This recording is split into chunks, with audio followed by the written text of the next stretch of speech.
सुप्रिया सुळे यांनी आता सरकारवर टीका केली आहे। सीबीएसई पॅटर्न लागू करून एसएससी बोर्ड बंद करण्याचा डाव असल्याचं त्यांनी म्हटलेलं आहे। संत सुधारक आणि शिक्षणाची उज्ज्वल परंपरा पोसण्याची भीती आहे असं देखील त्यांनी म्हटलेलं आहे। तर सुळे यांनी सरकारला विनंती केली आहे। सरकारने घेतलेल्या निर्णयाचा फेरविचार करण्याची विनंती आता खासदार सुप्रिया सुळे यांनी राज्य सरकारला केलेली आहे।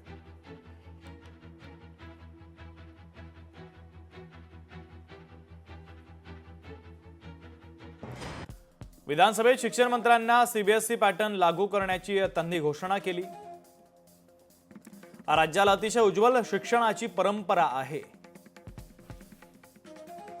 त्याकडे दुर्लक्ष करून इतर बोर्डाच्या अनुकरणाचा सरकारचा निर्णय ही अतिशय खेदजनक बाब असल्याचं सुप्रिया सुळे यांनी म्हटलेलं आहे।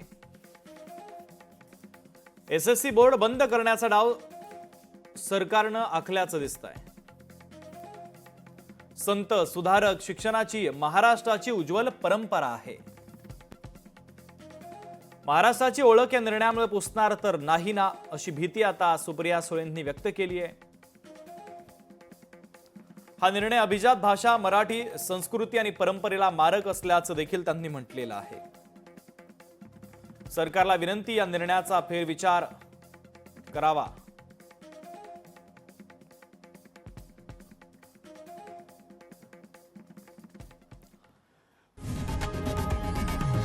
लोकशाही मराठी ऐका, पहा, जागरूक रहा।